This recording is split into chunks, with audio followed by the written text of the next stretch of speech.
We're getting really professional today. I actually can't film this. You may be wondering, why do you have a microphone? I'm not another person starting a podcast. I'm sticking to my roots. YouTube. Honestly, I just wanted to be fun today. I just wanted to switch it up. That's it. We're gonna be doing a little advice session today. I went on Instagram. I said I'm no expert, but if you have anything you want advice on, let me know and it'll be completely anonymous. I do little advice segments like this, usually at the end of my vlogs, but I wanted to just sit down and do a whole soul advice video because I get honestly a lot of DMs from you guys with advice that you're asking for, and a lot of it, sometimes it's actually similar. Sometimes you guys ask similar things. So I thought we could all just chat together. This is just my take. What does make me qualified? I'd like to think I am a pretty rational person and I've had some interesting life experiences. So just take this as you will.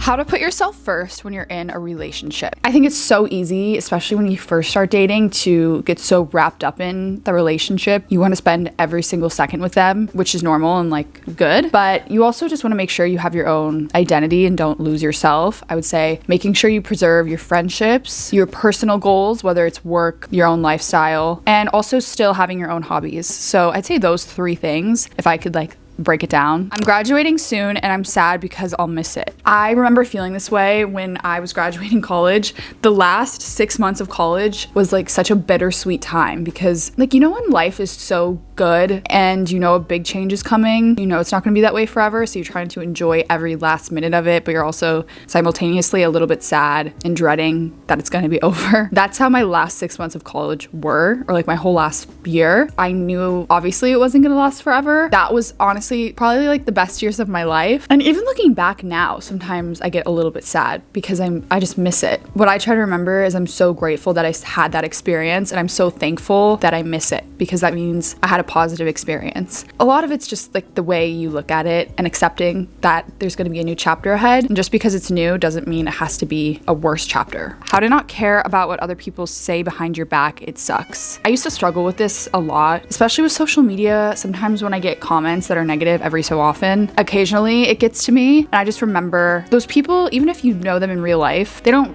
really know you. You have your inner circle of close friends and family. Those people's opinions are the ones that matter to me, and aside from that, the other people who are judging don't truly know you. They just don't know the full you, so you can't take their opinion into consideration. How do you recommend being comfortable with moving to a new place and leaving home? You're not at first going to be comfortable with it. No matter how much preparation you do and you try to be, it's not gonna feel like home, probably, at first. It took a good couple months for myself to adjust. It'll start to feel like home once you make more friends and once you know your way around your neighborhood, once you meet your local barista and know their name. It's not going to at first, and I think just preparing for that and just riding through the first couple months is how I would probably go into it. Otherwise, you're just going to put a lot of pressure on yourself to expect it to feel like home right away, when obviously it won't. You lived somewhere else for an extended period of time. This is, I assume, a very new place to you. How to feel like you aren't behind in life. Everyone is doing things and I feel stuck. I honestly think social media has made this so much worse. I think every single person has felt this way at one point or another. I think we're just really good at only posting the positives on social media. I know it's so oversaid and you've probably heard this a million times, but truly people only post their highlight reels, and it's really hard when you go on social media and you see people's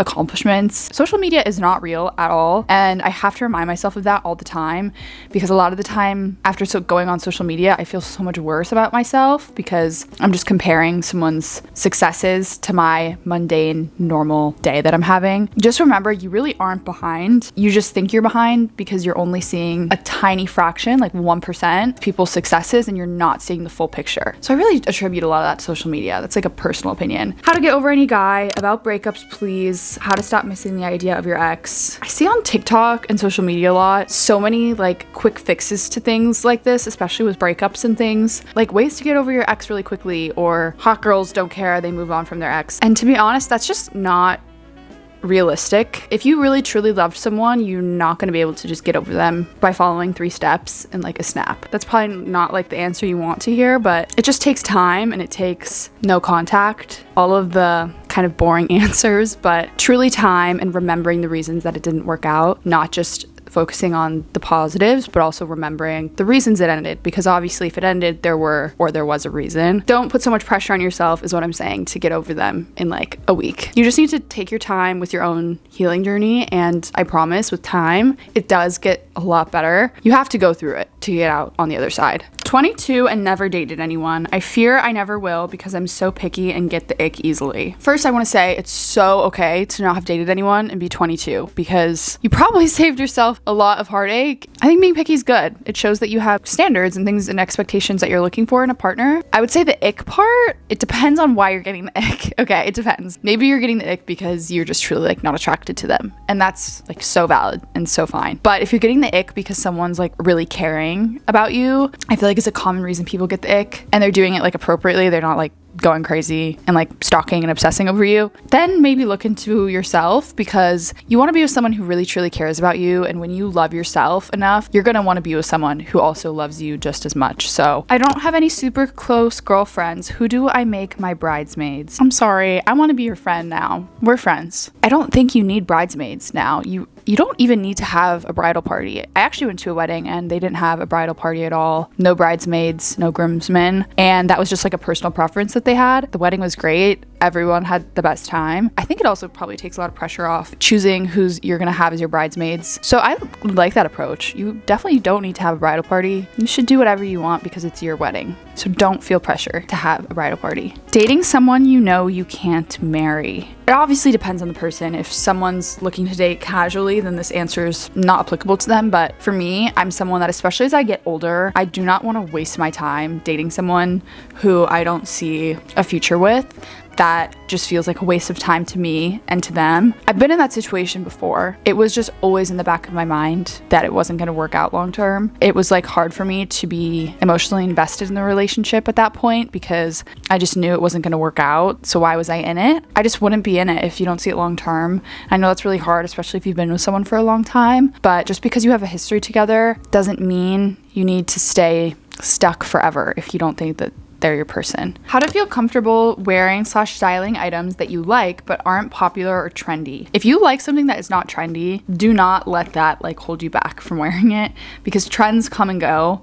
Unfortunately, I feel like I fall victim to a lot of trends because I just like them. It just comes down to styling it how you want it to be, not based on what you think it should be. If you like it, then you're gonna feel more confident wearing it. Don't feel like because they're not popular or trendy, you can't have fun styling your outfits. How to get over a clingy guy.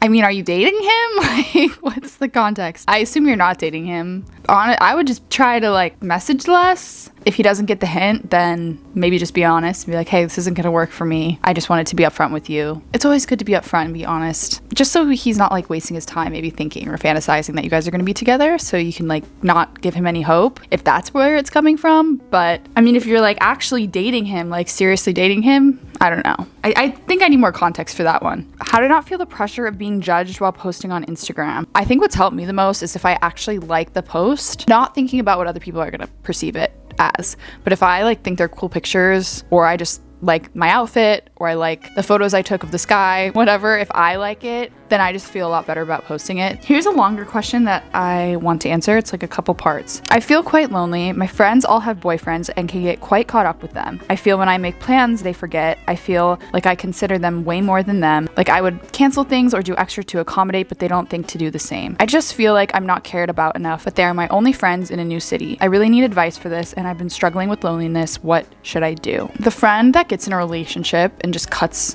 off all of their friends is the person I never want to be ever. You never want to sacrifice your friendships for a relationship, and you don't need to do that either. Like you can totally be in a happy, healthy relationship and still maintain all of your friendships. So I'm really sorry, because that just sucks. I understand maybe they'll have a little bit less time because they are in a relationship now. That makes a lot of sense. But if they're really, really not having any time for you or any time for the friendship at all, then if they're really, really close friends that you really care about, you could always say something to them. It doesn't even have to be like a huge, deep conversation, but like, I just wish I would see you more, and I wish we could plan more things together. Is there a time that you're more available? So that way they know that you want to hang out and like how you're feeling a little bit. But if it's kind of past the point of communicating it, then I would honestly try to meet new people. And I know that is like really hard, but I would try to make more friends. Not saying you have to like ditch them or anything, but at least for the time being, just put your energy into more friendships that are going to be more equal, because you deserve to be in friendships that give as much to you as you give to them. I think that's the worst feeling, when you're in a friendship and you're giving like your all and the other person never tries, and it's like very one-sided. Ways to get more out of my everyday existence. I feel like I'm repeating a lot each day. My first initial thought is to try something you've never done before that you've always wanted to. Like for me, this is so random, but I've been wanting to go horseback riding. So I would say like do something that you've been wanting to try, like a new hobby or something that like really excites you. Even if like you're new to it and like you're not gonna be good at it, it doesn't matter. I think that's like a way to inspire you and like bring some excitement. For me personally, I don't want to like throw my opinions on you. That's like the last thing I ever want to do. But for me, if I am feeling like really sad about my everyday life in like a rut, praying for me helps a lot. My faith in God gives me a lot of hope. That's what's helped me so much. How do you know if you like someone? I feel like you will know. Like you will know. If you don't,